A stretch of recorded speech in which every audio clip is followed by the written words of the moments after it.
Then, just like yaoi and bada, it has its own counterpart being shoujo, ai. Shoujo meaning girl, ai meaning love.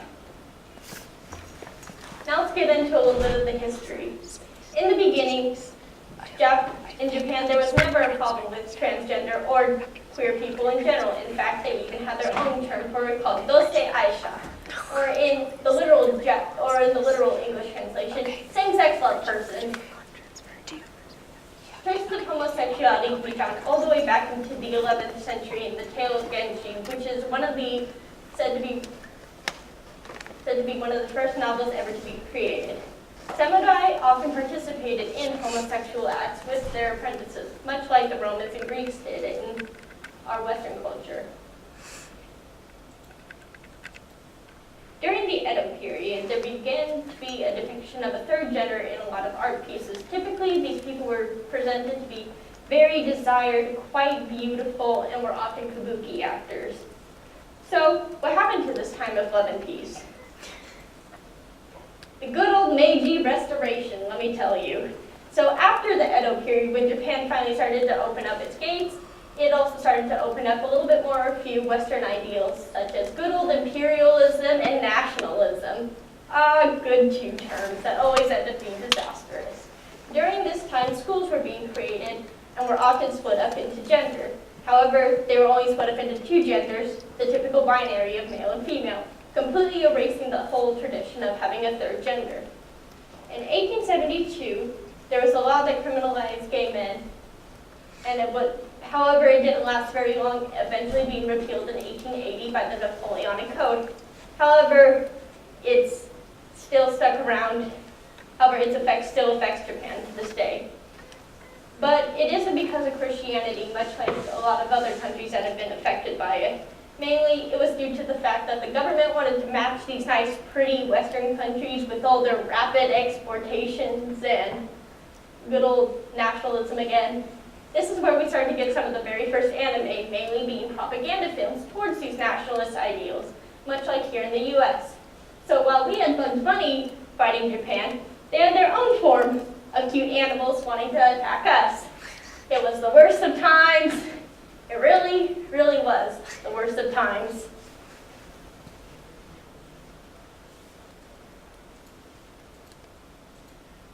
However, once the war was finally over, anime was able to blossom into the media and genre we know and love of it today. Starting off with the very first Bada magazine, Adonis, being published in 1952. However, it was with its main writers being Yukio Mishima, Kunio Tsukamoto, and Hideo Naga. This magazine wasn't very popular, having only 300 members by 1960, and eventually closing down in 1962. However, we started to realize that there was a need for media for queer people by queer people. So what about anime? Well, the very first anime to ever feature queer representation was a series known as Princess Knight. It stars a strong gender non-conforming royal. This is Sapphire, also known as Princess Knight. They go on adventures with their personal little sidekick, Chink, varying from typical ice witch hunts to more political subjects. It's said that in the manga that this character is described to be a boy, have a boy heart and a girl heart. However, I use those terms loosely. However, this was created in 1953. Historical context is key, my friends. In the 1960s, not a lot of action was created since, again, anime and manga was still starting into a blossoming genre. However, in the 1970s, we got a whole bunch of slew of things. Bada was finally starting to become a more settled genre. However, this is when the two famous twins, Yaoi and Yuri, started to rear their heads.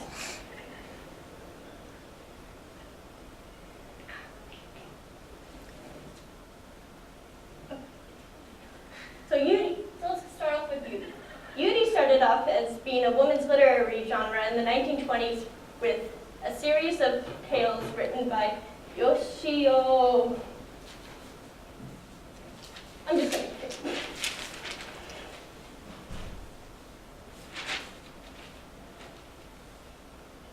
Yoshio Nobuko. with her collection of short stories being called Hana Monogatari. Apparently in Japan, we really like to compare flowers to queer people. I mean, we're all a bunch of beautiful flowers here, aren't we? Yay! However, by the 1970s, we were finally getting established the very first UDB, Ryoko Yamagishi's Shiroi Heia no Futanari, also known as the couple of the white room. This story features our two main couples, Risune, a beautiful orphan protagonist, and her spicy, butchin' at 1970s anime way partner, Simone. They end up going to a boarding school in France, and the school ends up putting on the play Romeo and Juliet. The two share a very passionate kiss on stage, which ends up leaving the whole school in shock. They end up breaking up in embarrassment due to this. And like with most melodramatic Japanese media, somebody has to die. I'll give you a hint. It's typically the butch one that ends up dying. It's just the way it is. I mean, welcome to Japanese media. If you haven't read it, pretty much if somebody doesn't die from the book, something's going wrong.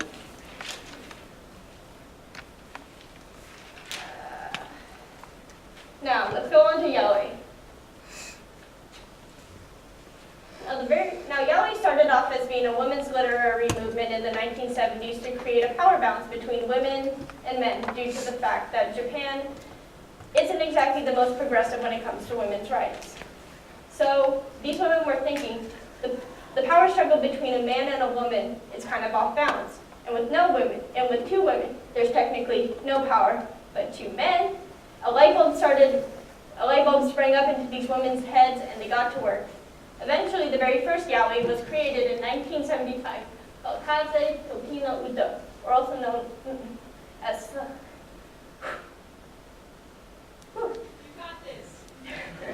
a song of the wind and tree. It features our main couple, Gilbert and I tried practicing on this. I'm so nervous. And Serge. They also end up going to a boarding school in France. This series tends to talk about subjects such as sexual violence, drug abuse, racism, and homophobia. Topics that not a lot of anime talked about back then, much less nowadays. And a year later, another series came out. Thomas no Shizuno, also known as Heart of Thomas.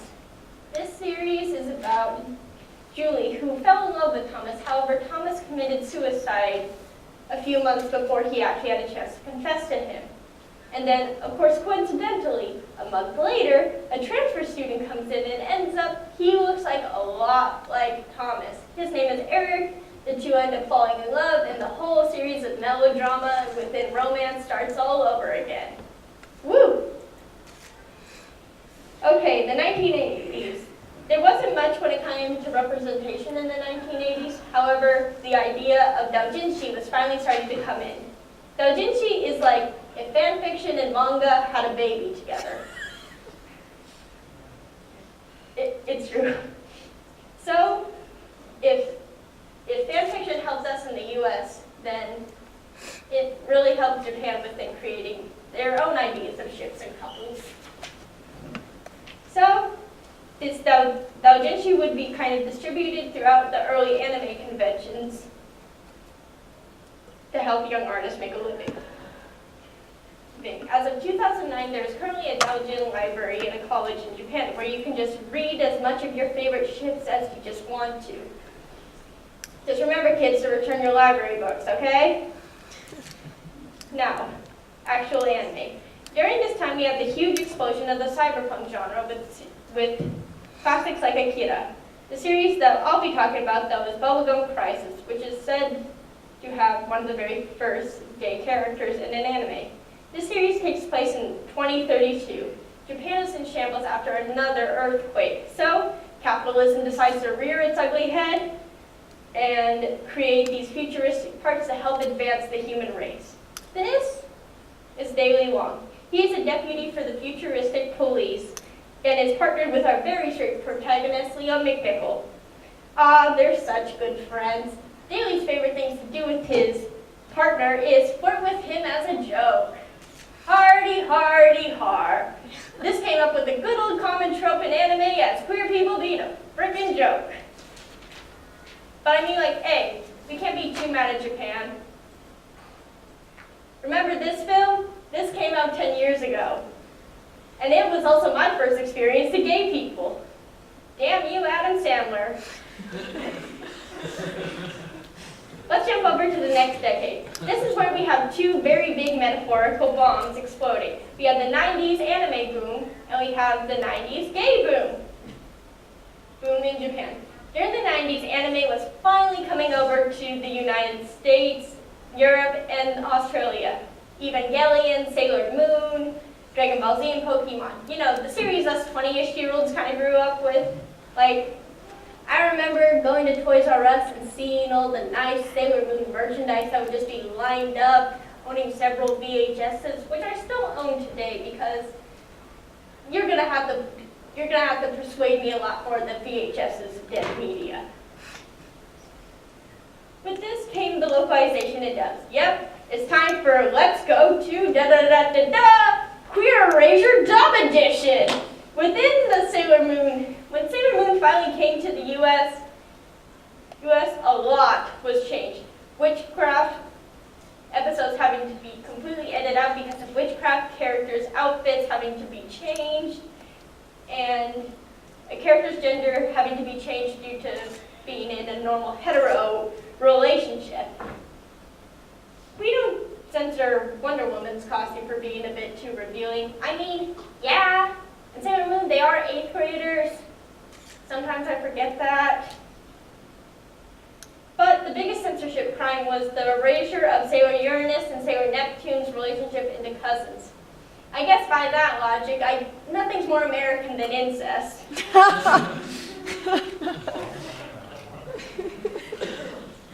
Today, the English dub created by Viz Media is trying to fix the mistakes of the past. However, what is done has been done.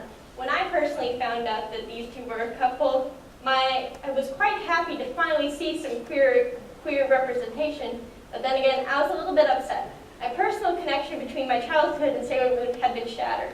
So typically I stick to subs with minus a few series. Back in Japan, we had LGBTQ rights activist group occur one court case from preventing LGBTQ homeless youth from having access to public housing. After that, Congress was finally starting to make strides to have LGBTQ rights be taken more seriously. With this boom of gay rights came various series that I have listed up here, such as Sailor Moon, Saber J Marionette, Cardcaptor Sakura, Yu Yu Hakusho. But the one main series I'm going to be focusing about is Revolutionary Girl Utena. Woo! This series is a trip. During this year, besides anime trying to be slightly more political, it enjoyed being experimental. It starts off in a fantasy school setting with our beautiful pink-haired, blue-eyed, clearly not Japanese, but also clearly not human-looking protagonist. I mean, she is human, but pink hair ain't natural, kids. She dreams of being a prince and being the savior to womankind, which is a pretty solid goal. Every girl at school has a crush on her, including our main love interest, Anthony. Anthony is a metaphorical weapon. Like, there's a little gem on her outfit, you can pull a sword out of that thing. With that, she is also nicknamed the Rose Bride. However, whoever wins the duel ends up getting to be with Anthony. So, Lieutenant duels a lot of pretty guys and girls for the sake of protecting Anthony from horrible abusive relationships. They don't end up sharing a kiss in the anime, but in the movie, they do share a kiss. However, just a warning with the movie, it ups up the surrealism by like 250%. Anime is safe and fun, kids. In the early 2000s, Japan was finally starting to make a lot of strides toward LGBTQ rights. 2002, transgender people who had gender reassignment surgery could get their gender legally changed. In 2005, queer couples could have rights to public housing. And in 2009, if you were married in a country that had legal gay marriage, it would count in Japan. In 2004, the very first Yuri-focused magazine was published, called Yuri Shimai. It only lasted from 2000 to about 2004, and during this time also Bada magazines were starting to head out on the decline too, since print media isn't the media that it used to be. Now, there's a lot of series that are focused, there are even more series than before. However, the main thing that I will be talking about is transgender characters, especially when it comes to properly translating them. So, let's go to Queer Erasure Crappy Translator Edition. First victim, Rosa the Kid from Black Butler. Yes. Thank you. She is a beautiful transgender woman. And Wikipedia puts it in my favorite argument, the best way possible to describe it. No sources, no questions asked, just simple, straight to the point, Grell is a transgender woman. However, though the author Yana Toboso did also confirm it as well, this series is very near and dear to my heart. I mean, I'm cosplaying a character, my phone charm has my favorite character on it, own lots of the manga. I'm pretty freaking excited about talking about this. If my paper would stay flat for once.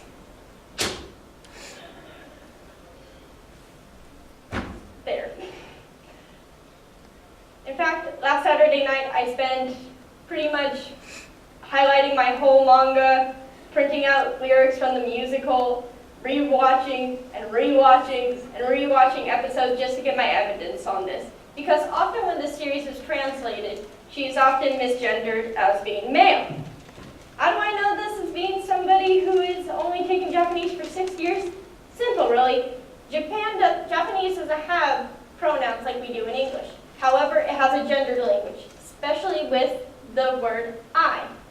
There is two forms of masculine form of I, boku and ore, the formal form watakushi, the casual, typical gender-neutral form watashi, and the feminine form atashi.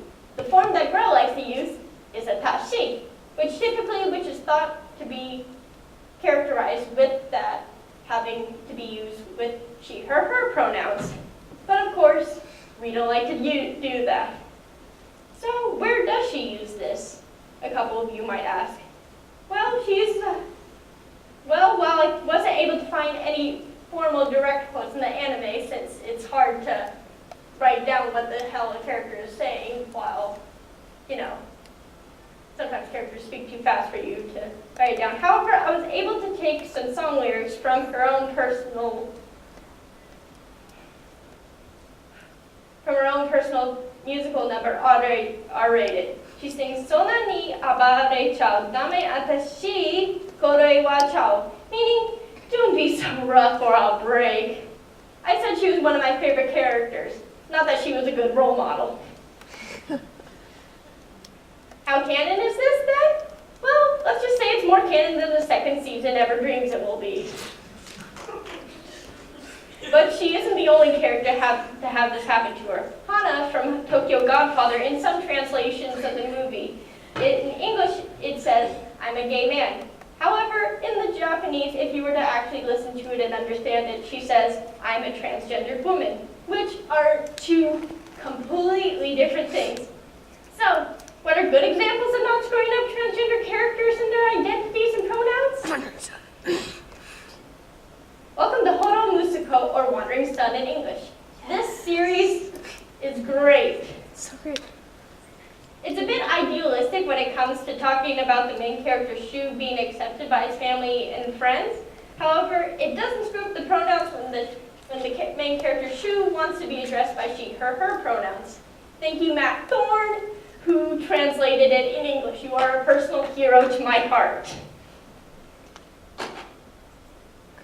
Today, more regional areas of Japan are accepting of gay marriage, and the fight for equal employment is still going on to this day. Here are just, again, a summarized form of how many queer characters are in anime nowadays.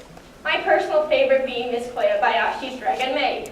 I am a big sucker for moe-styled anime. I mean, how can you not? Look at their big old cute eyes, and I just love cute things. I really do.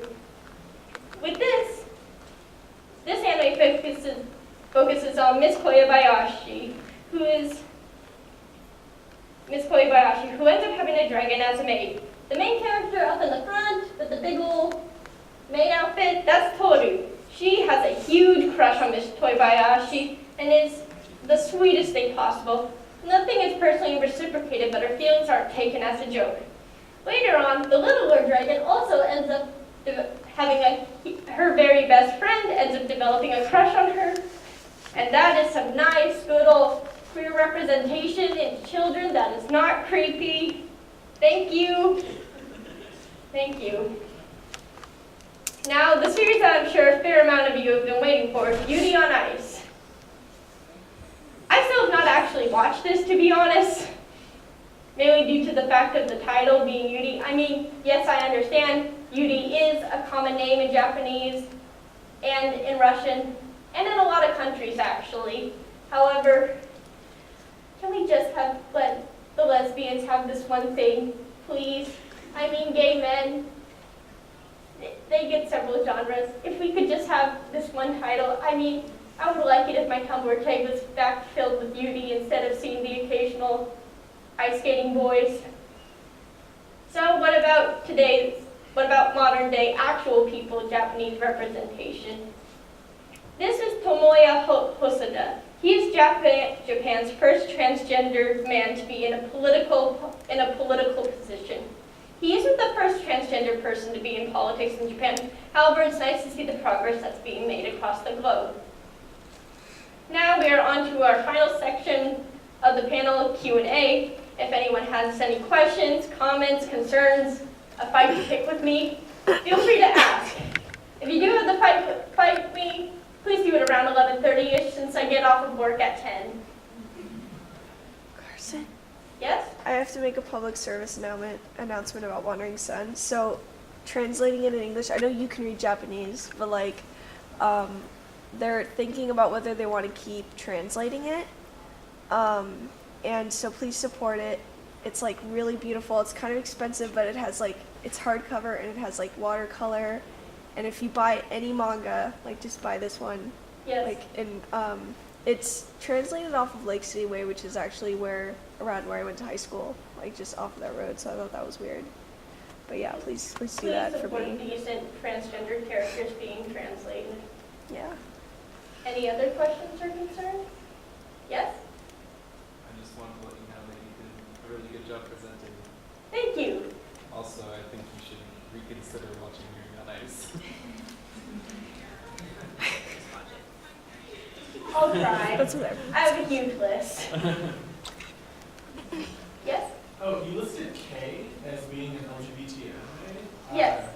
Can you elaborate? Because I watched it, but I don't think I picked up on it. Yes, let's go to my favorite source, Wikipedia.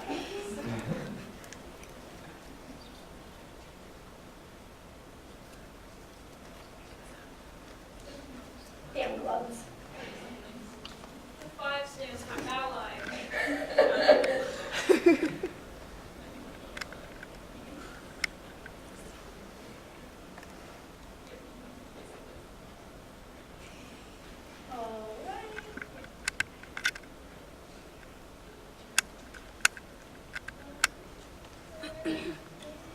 There we go. Found it. Right here. So it seems like there is a queer couple by the name of Fushimi Saruhiko and Yata Misaki. They're best friends, however, it seems like... Okay. Again, I just listed whatever I could find off of Wikipedia. I haven't watched all these series, TBH. So, if you're wondering where I got my sources, my best friend Wikipedia is the one to help. Legend of Korra. Any other questions, concerns? All right. Well, thank you everybody for coming.